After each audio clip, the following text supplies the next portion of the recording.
participant in the conference. The recording has started. Please note that your Om storage is almost full. Please नमोऽर्यन्ताणं log in NaMo and delete सिद्धाणं recordings or purchase more storage from NaMo your account. आर्याणं नमो वज्रायाणं नमो लोहे सव्वसाहुणम्. All participants are muted and they can unmute themselves.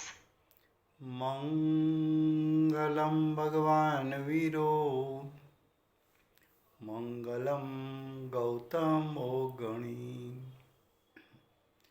मङ्गलं कुन्दकुन्दार्यो जैनधर्मोऽस्तु मङ्गलम्.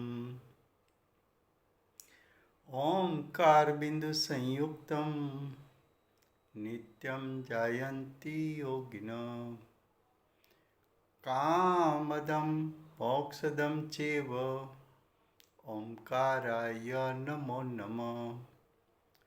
अहोपकारजिनवरनो कुन्दनो ध्वनिदिव्यनो gene कुन्दध्वनियाप्या अहो आ गुरुकाननो तुझ ज्ञान ध्यानो रंग अमया दर्श रहो ओ शिव पद तक तुझ संग माता हाथ करो.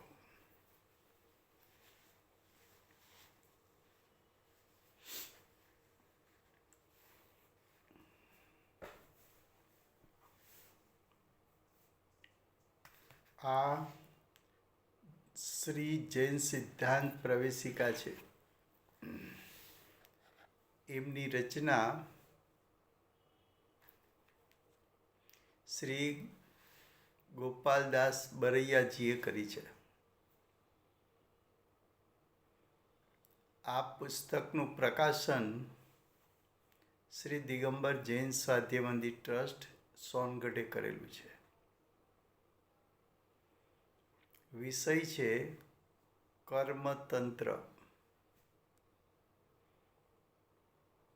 શ્રી જૈન સિદ્ધાંત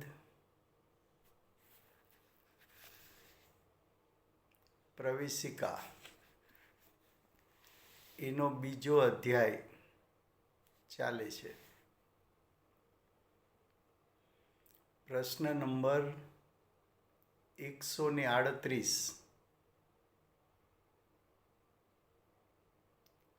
ચારે પ્રકારના બંધોનું કારણ શું છે?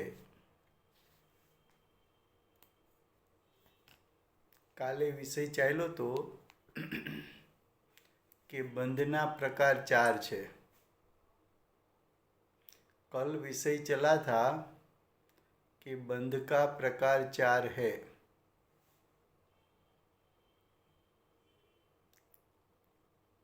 वो प्रश्न 137 था. आज 138 कि चारे प्रकार का बंध यानी प्रकृति बंध, प्रदेश बंध, स्थिति बंध और अनुभाग बंध, उसका कारण क्या है? तो उसका उत्तर दिया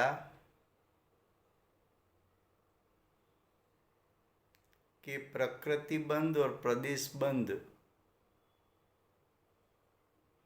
दोनों का कारण योग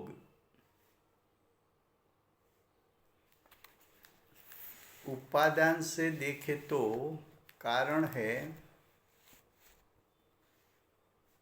आत्मा में एक योग नाम का गुण है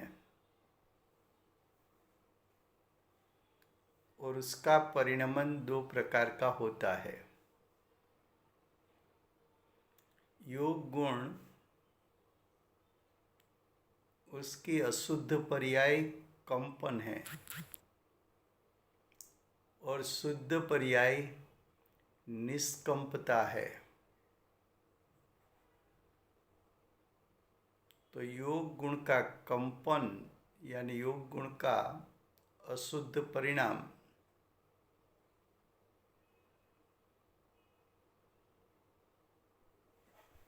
ये योग गुण का कंपन होता है वो मन वचन काया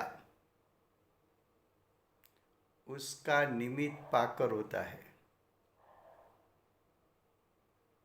तो कभी कभी मन वचन काया उसको भी योग कहने में आता है, लेकिन वो योग द्रव्य योग है, कंपन भाव योग है। कंपन जीव के योग गुण का परिणाम है। मन वचन काया इसमें निमित्त है। वो मन वचन काया पुद्गल का परिणाम है। प्रथम हम कर्म बंधन की प्रोसेस समझने की कोशिश करेंगे।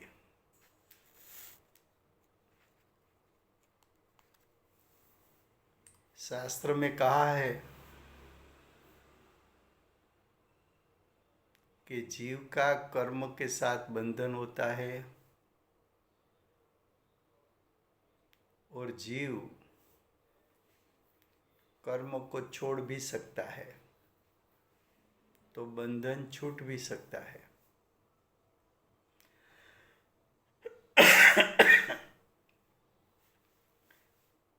जब बंधन होता है जीव और कर्म के बीच में, तो किसी को ऐसा प्रश्न हो सकता है कि बंधन की कोई प्रोसेस है कि नहीं है। दूसरा प्रश्न ये होगा कि अगर बंधन की प्रोसेस है तो छूटने की प्रोसेस वो भी होनी चाहिए। तो कि दोनों बात सही है, बंधन की भी प्रोसेस है, छूटने की भी प्रोसेस है। समयसार आदि शास्त्र में ऐसा कहा है कि ये सब कुछ होता है वो अज्ञान की खान में से आता है। अज्ञान की खान क्या है? तो कि अनादिकाल से जीव स्व को स्वरूपे जानता नहीं है, पर को पर रूप जानता नहीं है। तो स्व को स्वरूप नहीं जानना वो यथार्थ ज्ञान नहीं है। पर को पर रूप नहीं जानना वो भी यथार्थ ज्ञान नहीं है। तो जो ज्ञान यथार्थ ज्ञान कर सकता नहीं है उसको अज्ञान कहने में आता है। अज्ञान की दूसरी परिभाषा उपयोग, ज्ञान उपयोग, स्व पर को जानकर पर का लक्ष्य छोड़कर स्व को ग्रहण कर ले तो सम्यक ज्ञान हुआ। लेकिन ज्ञान उपयोग उत्पन्न होने के साथ पर को जानने में एकाग्र हो जाए और स्व के प्रति उदासीनता रखे तो वो ज्ञान अज्ञान है।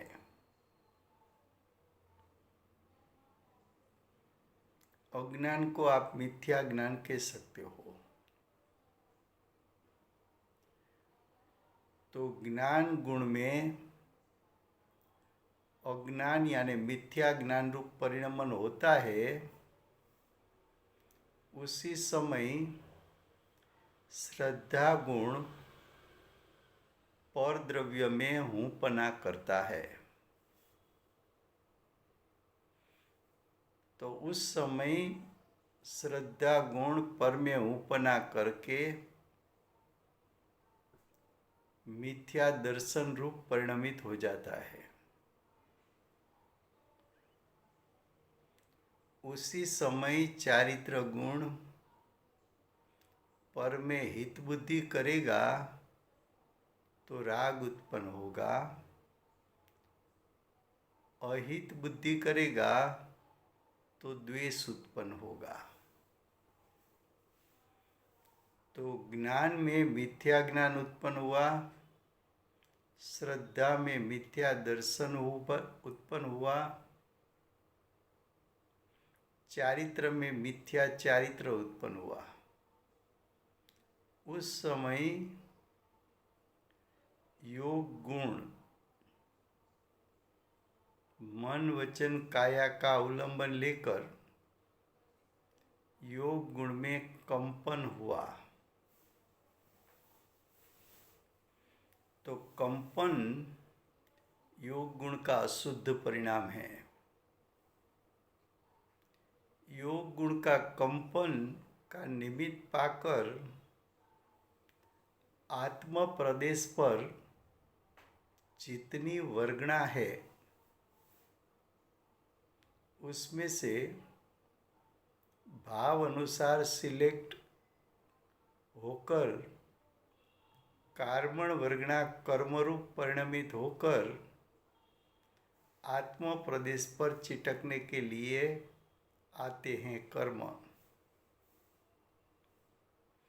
और जो जीव की सत्ता में उस समय मोह राग द्वेष उत्पन्न हुआ है, वो मोह राग द्वेष आत्मा का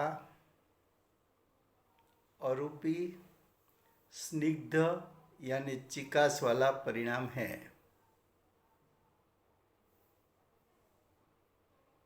तो आत्मा के प्रदेश में स्निग्धता उत्पन्न हुई यानी चिकास उत्पन्न हुई, तो आए हुए कर्म आत्मा के क्षेत्र पर चिटक जाता है। तो कंपन के कारण कौन से स्वभाव के कर्म आता है और वो कर्म कितनी क्वांटिटी में आता है, वो योग गुण के कंपन के कारण होता है।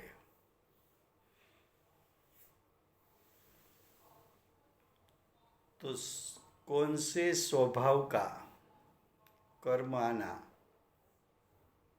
उसको प्रकृति कहते हैं, और कितनी क्वांटिटी में कर्म आना उसको प्रदेश कहते हैं। तो प्रकृति बंध प्रदेश बंध आत्मा के योग गुण के अशुद्ध परिणाम के कारण बंद होता है। अब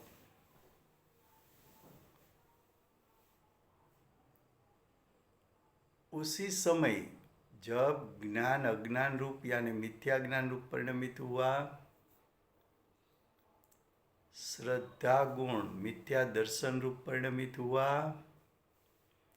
चारित्र गुण राग द्वेष रूप परिणमन किया, योग ने कंपन किया, तब जीव का पुरुषार्थ परलक्षी होता है। वो वीर्य गुण का विपरीत परिणाम है। और उस समय सुख गुण अज्ञान मोह राग द्वेष के कारण दुख रूप परिणमित होता है, तो सुख गुण का परिणाम दुख रूप होता है। इतने गुणों मुख्य है। तो देखो, सब अज्ञान में से निकला, स्व पर का विवेक नहीं किया ज्ञान ने, तो मिथ्या ज्ञान। उस समय श्रद्धा ने पर में हूँपना किया। उस समय चारित्र ने राग द्वेष किया। उस समय योग गुण ने कंपन किया। उस समय वीर्य गुण परलक्षी पुरुषार्थ किया। और उस समय सुख गुण दुख रूप परिणमित हुआ। तो देखो, दो प्रकार के बंध की बात हुई कि प्रकृति बंध और प्रदेश बंध में योग का निमित्त यानी आत्म प्रदेश का कंपन का निमित्त से यानी योग से प्रकृति बंध प्रदेश बंध होता है। अब स्थिति बंध और अनुभाग बंध,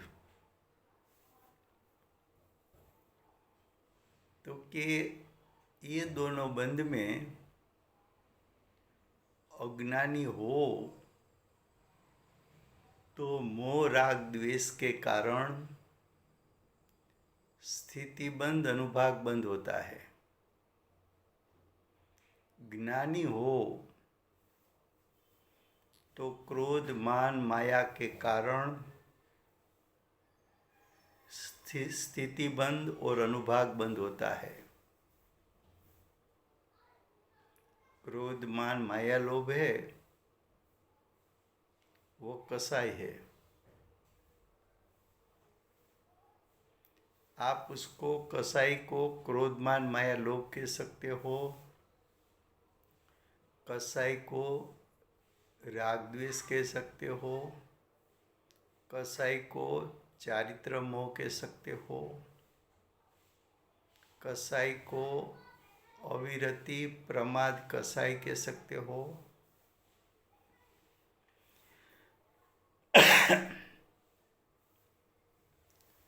जो अज्ञानी है तो उसका क्रोध मान माया लोभ मिथ्यात्व से सहित होता है।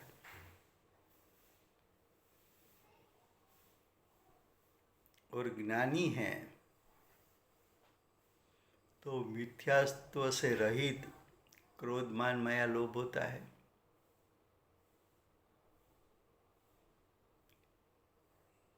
तो मोह यानी दर्शन मोह, दर्शन मोह यानी मिथ्यात्व, चारित्र मोह यानी कसाई, चारित्र मोह यानी राग द्वेष। तो ज्ञानी को कसाई की विद्यमानता है, लेकिन मिथ्यात्व की विद्यमानता नहीं है। अब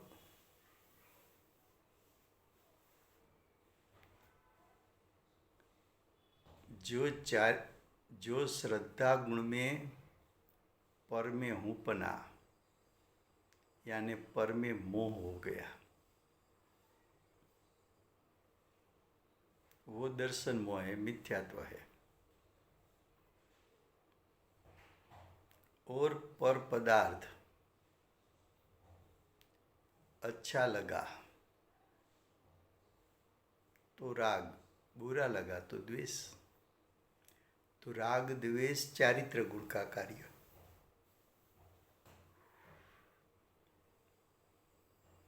मोह राग द्वेष स्निग्ध परिणाम है। वो आत्मा के सर्व प्रदेश से उत्पन्न होता है और कंपन के कारण आए हुए कर्म उसी समय आत्मा का प्रदेश स्निग्ध है तो आए हुए कर्म चिटक कर वहाँ रुक जाते हैं। इसी तरह जीव और कर्म का बंधन की प्रक्रिया होती है। ये जो प्रक्रिया बताई उस पर से आप निर्णय करें कि बंध में कारण जीव का परिणाम है कि कर्म के कारण जीव का बंध होता है। तो कि वास्तव में अगर जीव अज्ञान रूप परिणमित नहीं होता, अगर जीव पर में हूँपना नहीं करता, अगर जीव पर में हित बुद्धि नहीं करता यानी राग द्वेष नहीं करेगा, अगर जीव आत्म प्रदेश का कंपन नहीं करता तो कर्म का आना और चिटकना होता ही नहीं। तो कर्म बंधन, जीव के साथ कर्म बंधन, उसमें वास्तव में देखा जाए तो जीव का दोष है, जीव के विभाव का दोष है। जीव स्वतंत्रपणे अपनी स्वसत्ता में रहकर अज्ञान मोह राग द्वेष उत्पन्न करता है, कंपन उत्पन्न करता है, दुख रूप परिणाम उत्पन्न करता है, परलक्षी पुरुषार्थ करता है। उसके कारण कर्मण वर्गणा कर्म रूप बनकर आत्म प्रदेश पर चिटकने के लिए आती है और दोनों के बीच में बंधन होता है। तो कर्म बंधन में जिम्मेदारी जीव की है, कर्म की नहीं है।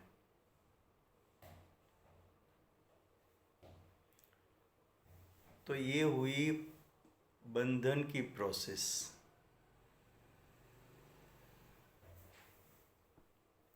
अब छूटना है तो पुरुषार्थ किसको करना पड़ेगा, कर्म को कि जीव को? तो कि जीव को। जीव का पुरुषार्थ क्या है?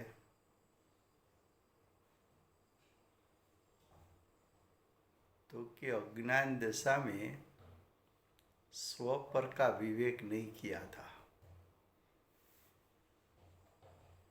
अब स्व पर का विवेक करे, स्व को स्वरूप जाने, पर को पर रूप जाने,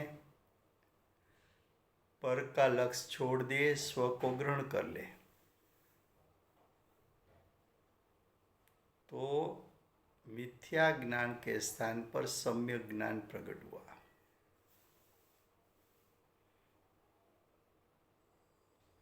श्रद्धा गुण ने अज्ञान दशा में पर में हूँपना किया था। अब नायक स्वभाव में हूँपना करेगा तो सम्यक दर्शन।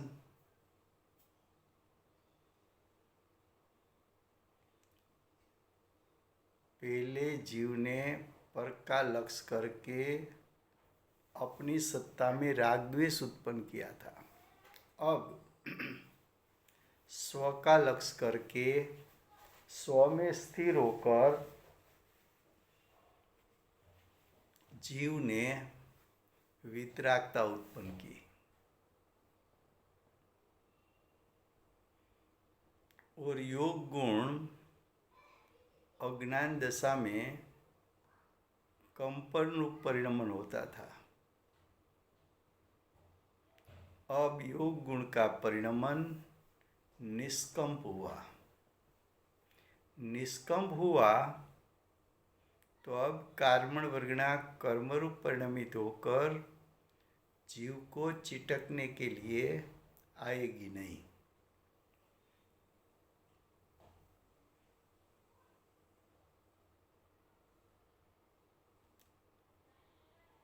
जब पहले जीव अज्ञान दशा में परलक्षी पुरुषार्थ किया था,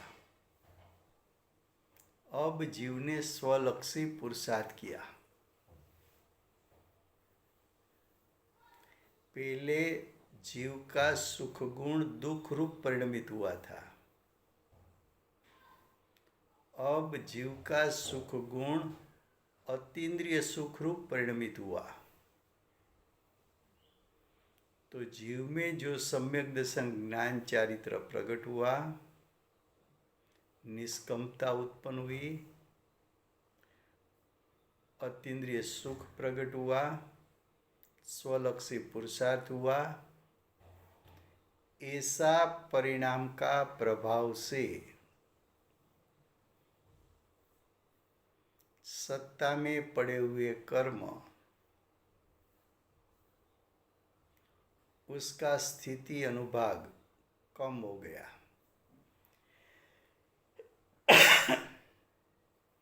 कुछ कर्म खिर गए, तो कर्म का खिर जाना वो भी निजरा है, स्थिति अनुभाग कम हो जाना वो भी निजरा है। अगर ऐसी प्रक्रिया जीव बार बार करेगा तो सत्ता में हुए कर्म क्रमशः निर्जरते जाएंगे और स्थिति अनुभाग उसका कम होता जाएगा, और एक समय आत्मस्थिरता ऐसी हो जाएगी कि जीव सादी अनंत काल के लिए आत्म स्वभाव में स्थिर हो जाएगा और सत्ता में पड़े हुए सब कर्म उसका क्षय हो जाएगा और जीव सिद्ध गति को प्राप्त होगा। तो बंधन का प्रोसेस भी है, छूटने का भी प्रोसेस है।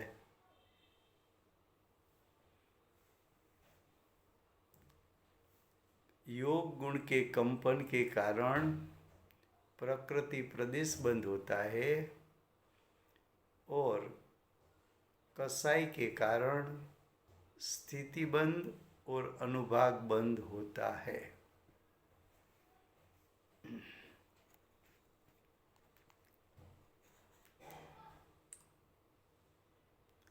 फिर से गुजराती में।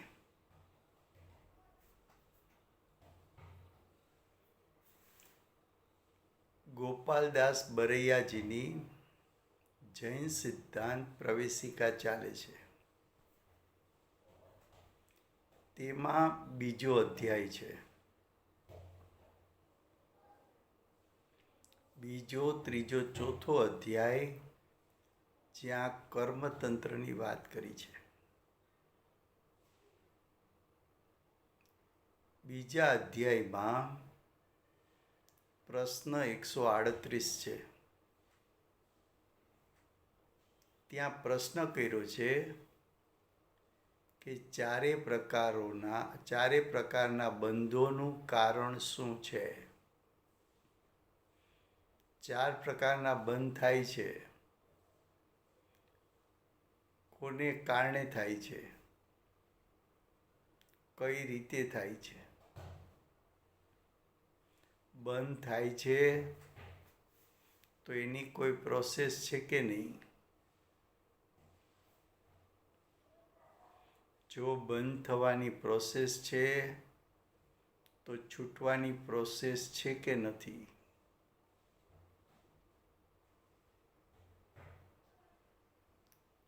તો અહીંયા એનો ઉત્તર આપે છે પ્રકૃતિ બંધ અને પ્રદેશ બંધ યોગથી થાય છે।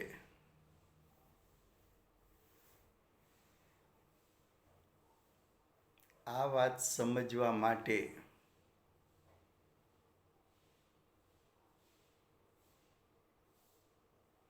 આખી બંધ થવાની પ્રોસેસ સમજવી જોઈએ.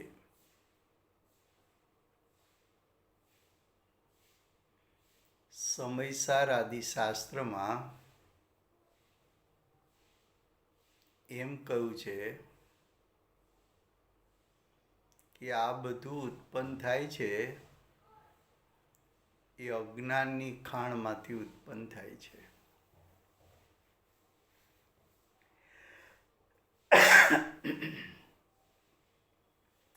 અજ્ઞાનની ખાણ કેમ કીધી? તો કે અજ્ઞાની જીવ અનાદિકાળથી અજ્ઞાન રૂપે પરિણમે છે. એક પછી એક જેટલા પરિણામ અનાદિથી આત્મામાંથી ઉત્પન્ન થયા એ અજ્ઞાન રૂપના ઉત્પન્ન થયા.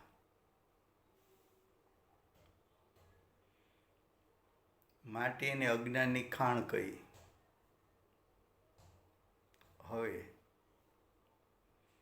અજ્ઞાનની ખાણમાંથી ઉત્પન્ન થાય છે એટલે શું?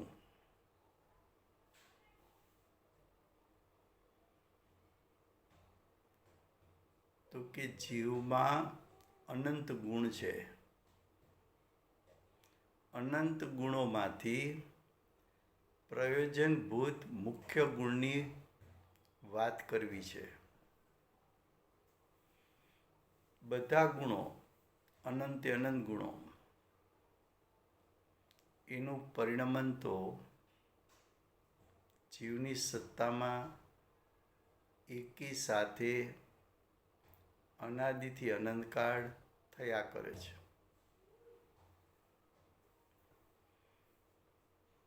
જે સમયે જ્ઞાન ગુણ એનું પરિણમન ઉત્પન્ન થયું, ઉત્પન્ન થતાની સાથે પરને જાણવામાં જ્ઞાન ઉપયોગ રોકાઈ ગયો. જ્ઞાનનો સ્વભાવ તો સ્વપર પ્રકાશક છે, પણ જ્ઞાન ઉપયોગ જ્ઞાયકનો મહિમા નહીં હોવાને કારણે, પર પદાર્થનો મહિમા હોવાને કારણે જ્ઞાન ઉત્પન્ન થતાની સાથે હું જ્ઞાયક છું અને વિશ્વના પદાર્થો મારા માટે પરદ્રવ્ય છે એવું યથાર્થ જ્ઞાન કર્યું નહીં.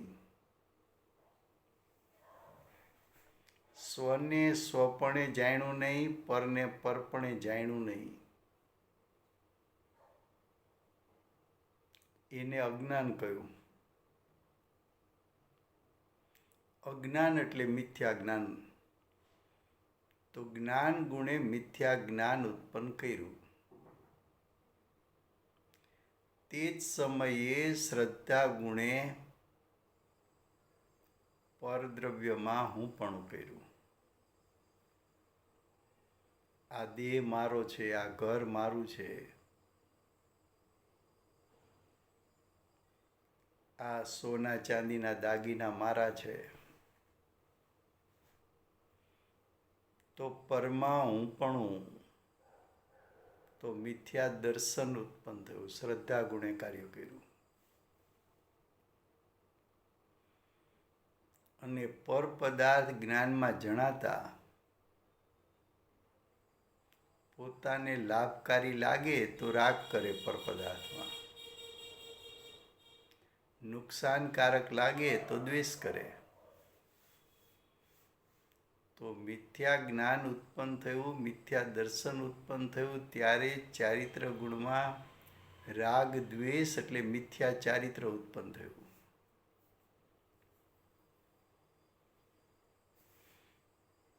તે સમયે યોગ ગુણે મન વચન કાયાનું અવલંબન લઈને કંપન ઉત્પન્ન કર્યું.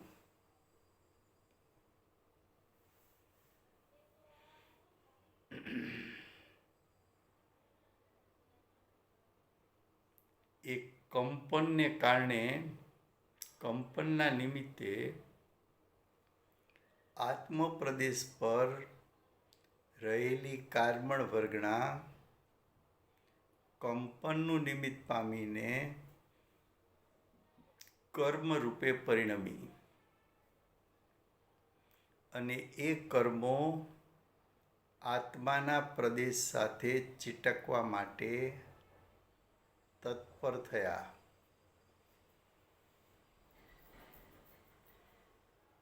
તે જ સમયે આત્મામાં મોહ રાગ દ્વેષ ઉત્પન્ન થયા છે. એ આત્માના અસંખ્યાત પ્રદેશેથી ઉત્પન્ન થયેલા છે. ને મોહ રાગ દ્વેષ ચિકાસવાળા પરિણામ હોવાથી આવેલા કર્મો આત્માના પ્રદેશે ચીટકે છે.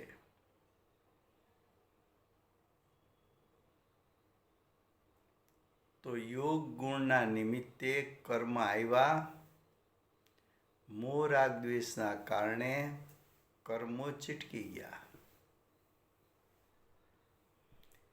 તે સમયે જીવનો પુરુષાર્થ પરલક્ષી હોય છે. તે સમયે જીવનો સુખ ગુણ દુઃખ રૂપે પરિણમે છે. આ બધું ઉત્પન્ન થયું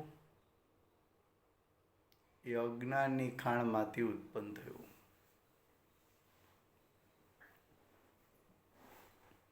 આ બધું શેમાંથી ઉત્પન્ન થયું તો કે અજ્ઞાનની ખાણમાંથી.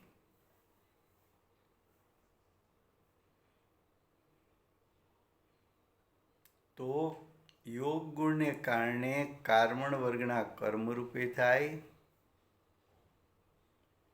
અજ્ઞાની હોય તો મોહ રાગ દ્વેષને કારણે આવેલા કર્મો આત્માના પ્રદેશે ચીટકે અને જ્ઞાની હોય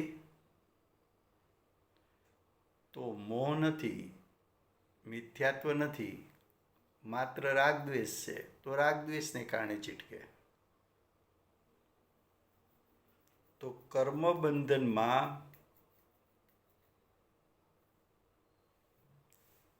કંપન કર્મ લાવવામાં નિમિત્ત છે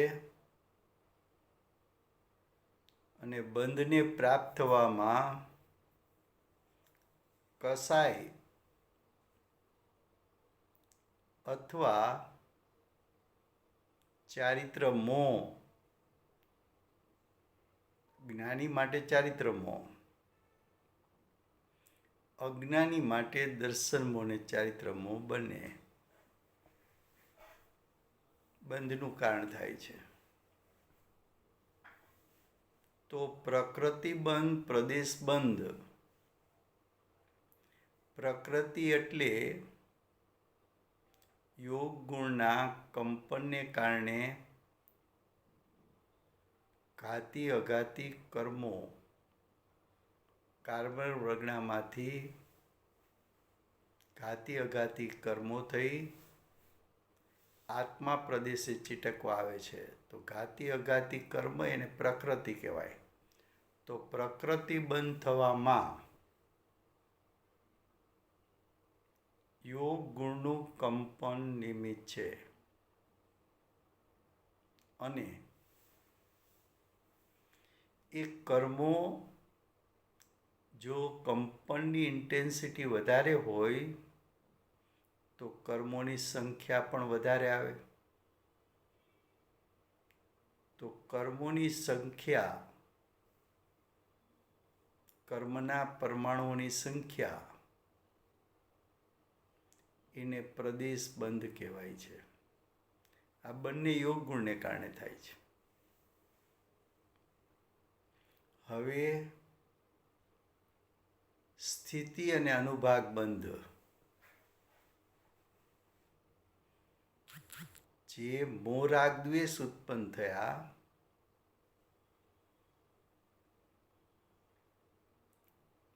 એની ઇન્ટેન્સિટી એનું નિમિત્ત પામીને આવેલા કર્મો કેટલા કાળ સુધી જીવ સાથે રહેશે એને સ્થિતિબંધ કહેવાય. મોહ રાગ દ્વેષને કારણે જે કર્મો આવ્યા છે એની ફળ આપવાની શક્તિ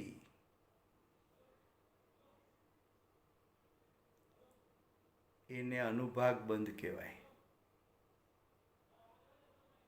તો સ્થિતિ અને અનુભાગ બંધ એમાં અજ્ઞાનીના મોહ રાગ દ્વેષ અને જ્ઞાની હોય તો રાગ દ્વેષ નિમિત્તરૂપ છે.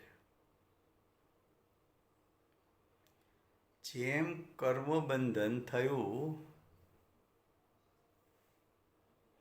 એની એક પ્રોસેસ બતાવી.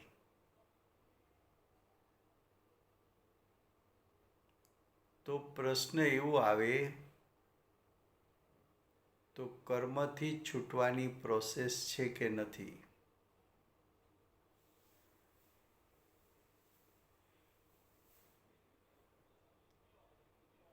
તો કર્મથી છૂટવા માટે જેમ દોરો હોય એની ગાંઠ બાંધો તો જે પ્રક્રિયાથી ગાંઠ બાંધી હતી એનાથી ઉલટી પ્રક્રિયા કરો તો ગાંઠ છૂટી જાય. એમ બંધનની જે પ્રક્રિયા હતી એનાથી ઉલટી પ્રક્રિયા જો થાય તો કર્મ બંધન છૂટી જાય. એ બધું પણ જ્ઞાનમાંથી ઉત્પન્ન થશે. ઓલું મિથ્યા જ્ઞાનમાંથી ઉત્પન્ન થયું હતું, આ સમ્યક જ્ઞાનમાંથી ઉત્પન્ન થશે. જીવ પોતાનો જ્ઞાન ઉપયોગ ઉત્પન્ન થતાની સાથે સ્વને સ્વપણે જાણે, પરને પરપણે જાણે, પરનું લક્ષ છોડી દે, જ્ઞાયક સ્વભાવનો મહિમા કરતા ઉપયોગ જ્ઞાયક તરફ વાળીને જ્ઞાયકમાં સ્થિરતા કરે તો એ જીવને સમ્યક જ્ઞાન ઉત્પન્ન થાય છે. સમ્યક જ્ઞાન એટલે સ્વ પરનો વિવેક કરવો.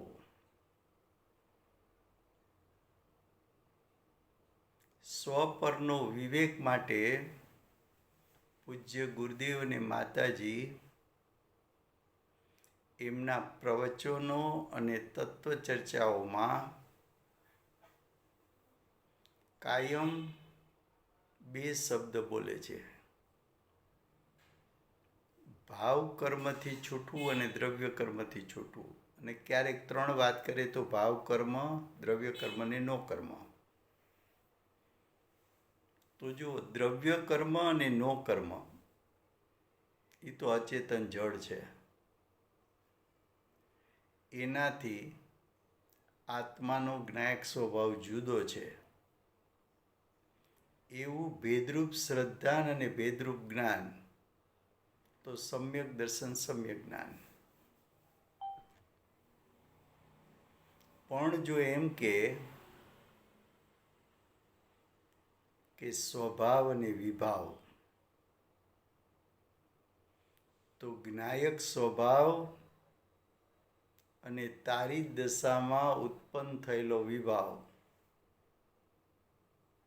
સ્વભાવ વિભાવ વચ્ચે ભેદરૂપ શ્રદ્ધાન કરે તો સમ્યક દર્શન, ભેદરૂપ જ્ઞાન કરે તો સમ્યક જ્ઞાન.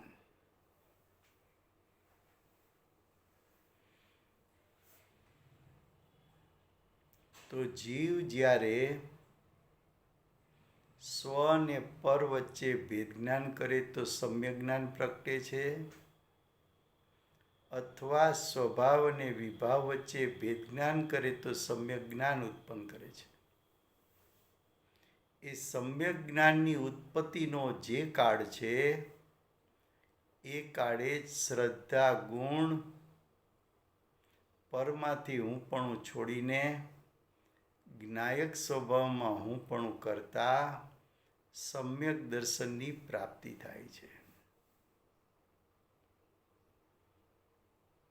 તો દ્રષ્ટિ અને ઉપયોગ જ્ઞાયકમાં સ્થિર થયો તો રાગદ્વેષના સ્થાને વિતરાગતા એટલે સમ્યક ચારિત્ર પ્રગટ થાય છે. તે સમયે યોગ ગુણનું પરિણમન નિષ્કંપ થાય છે. તે સમયે જીવનો પુરુષાર્થ સ્વલક્ષી હોય છે. તે સમયે સુખ ગુણ અતિન્દ્રિય સુખ રૂપે પરિણમી જાય છે. જે જીવની દશામાં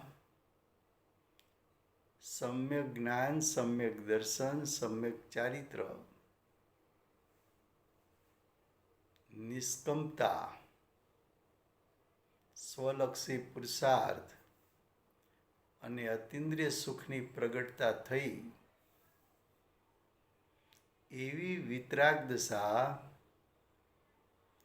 એના પ્રભાવને કારણે સત્તામાં પડેલા કર્મ નિજરે છે અને સત્તામાં પડેલા કર્મોના સ્થિતિ અનુભાગ ઘટે છે. સ્થિતિ અનુભાગનું ઘટવું એને પણ શાસ્ત્રોમાં નિજરા કહી છે. તો જેમ મોહ રાગ દ્વેષ એને કારણે કર્મનું બંધન થતું હતું. મોહ રાગ દ્વેષ કંપન આદિ એને કારણે બંધન થતું હતું.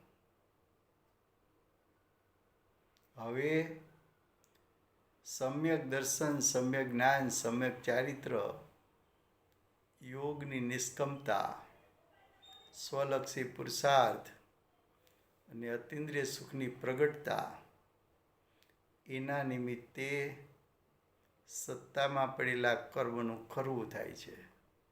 એટલે કે જીવ કર્મથી છૂટી શકે છે. જેમ જીવ કર્મથી બંધાય છે એની એક પ્રોસેસ છે, એમ જીવને કર્મથી છૂટવા માટેની પણ એક પ્રોસેસ છે. તો અહીંયા પ્રશ્ન 138માં પ્રકૃતિબંધ અને પ્રદેશબંધ કોને કારણે થાય છે? તો કે યોગના કંપનને કારણે. સ્થિતિ અને અનુભાગ બંધ કોને કારણે થાય છે? તો કે અજ્ઞાનીને મોહ રાગ દ્વેષને કારણે અથવા દર્શન મોહ અને ચારિત્ર મોહને કારણે, અને જ્ઞાનીને મિથ્યાત્વ ટળી ગયું છે એટલે માત્ર રાગ દ્વેષને કારણે અથવા ક્રોધ માન માયા લોભને કારણે.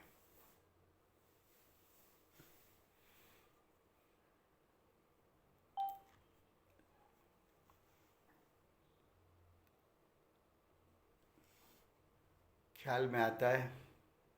अब आगे प्रश्न 139. प्रकृति बंध किसको कहते हैं?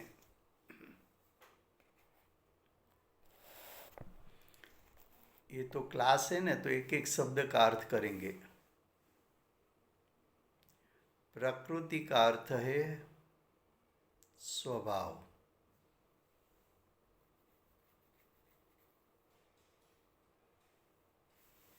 स्वभाव का अर्थ है कर्म की ओर से देखा जाए तो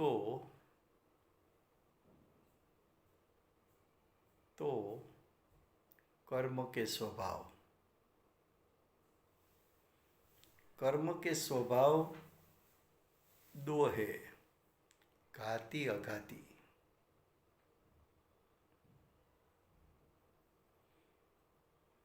अब प्रकृति का अर्थ जीव में करो तो जीव के स्वभाव,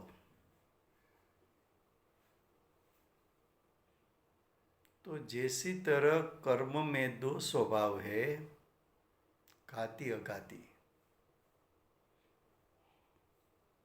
तो सामने जीव में भी दो स्वभाव होना चाहिए,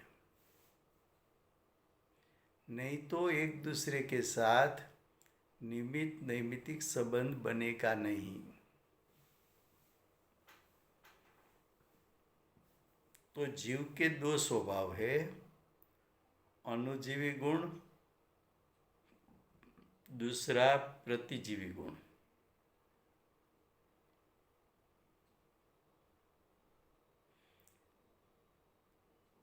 घाती के सामने अणुजीवी गुण है,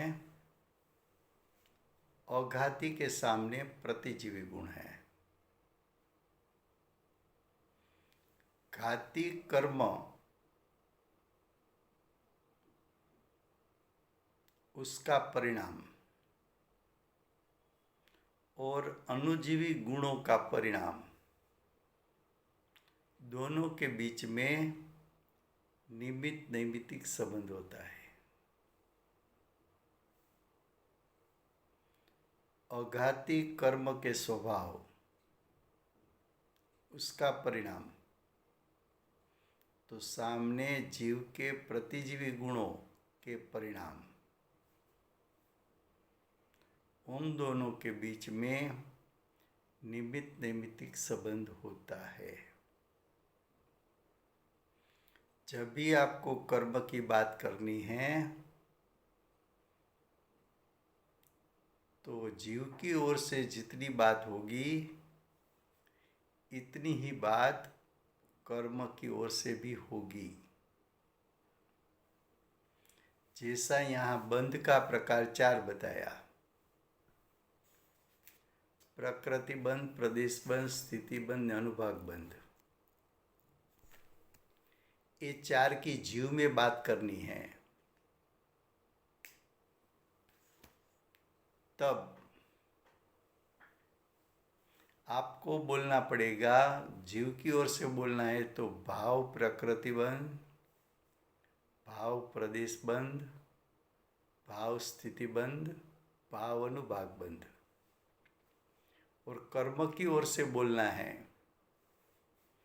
तो द्रव्य प्रकृति बंध, द्रव्य प्रदेश बंध, द्रव्य स्थिति बंध, द्रव्य अनुभाग बंध।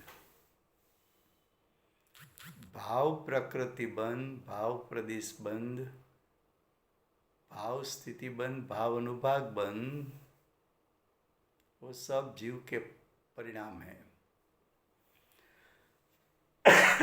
जीव की सत्ता में होता है। दूसरी तरफ देखो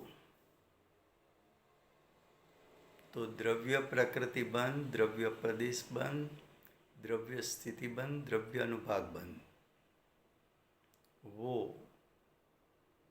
अचेतन जड़ पुद्गल के परिणाम है, क्योंकि यहाँ कर्म की बात है।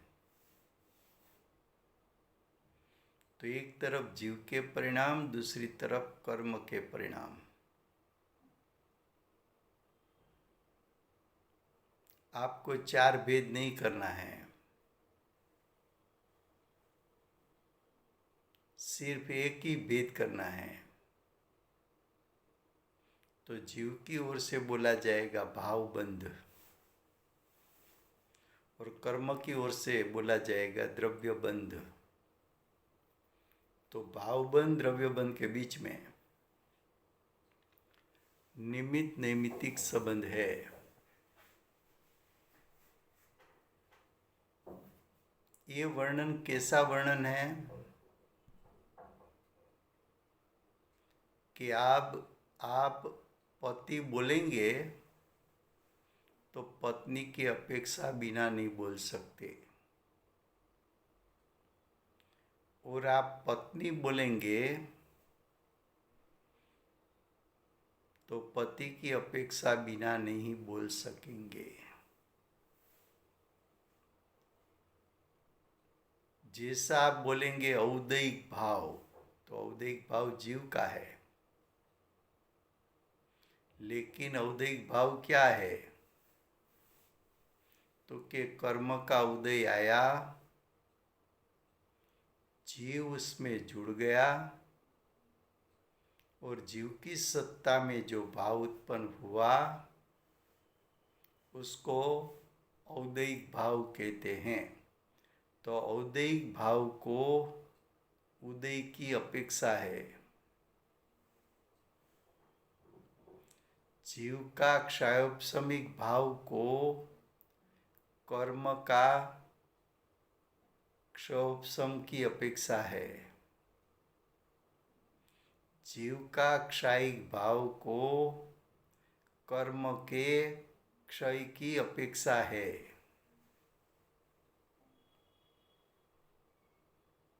ख्याल में आता है?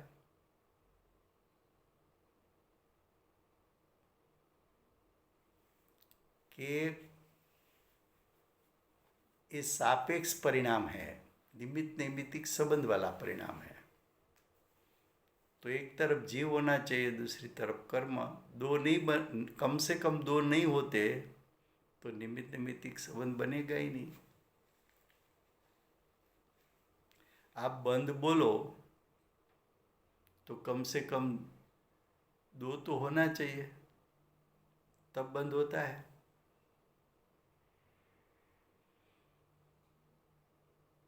तो हम यहाँ तक रखते हैं, कल आगे चलेगा, प्रकृति बंध से शुरू करेंगे। वर्तमान 24 જીવ એટલે શું, એટલે સમજાવશો કાલે થાય પ્લીઝ? શું કીધું? પ્રતિજીવી અને અનુજીવી જીવ એટલે હા, પ્રતિજીવી ગુણ અને અનુજીવી ગુણ એટલે કાલે સમજાવશું આપણે. હા જી, ચોક્કસ. Okay okay, thank you Raju, thank you. વર્તમાન 24ના આખરી શાસન નાયક બાલ બ્રહ્મચારી શ્રી મહાવીર ભગવાનનો જય હો. જય હો. મહાવિદ્ય ક્ષેત્રે બિરાજતા પ્રથમ તીર્થંકર ધર્મ ધુરંધર અનંત ચતુષ્ટયના ધારક દિવ્ય ધોરીના દાતાર શાસન ઉપકારી શ્રી સિવંદર ભગવાનનો જય હો. જય હો. કડીકાળ સર્વજ્ઞ કેવળ જ્ઞાનની તળેટીમાં બેઠેલા પ્રમત અપ્રમત ગુણસ્થાનધારી મા સમર્થાચાર્ય ભગવત શ્રી કુંકુંદાચાર્ય દેવનો જય હો. જય જય હો. જય હો. आप लोग म्यूट करेंगे प्लीज, थैंक यू. વર્તમાન કાળે સમ્યક દર્શનનો મહિમા બતાવનાર તીર્થના નાયક, તીર્થના સ્થાપક, તીર્થના પ્રવર્તક પરમ કૃપાળુ શ્રી સદગુરુ દેવનો જય હો.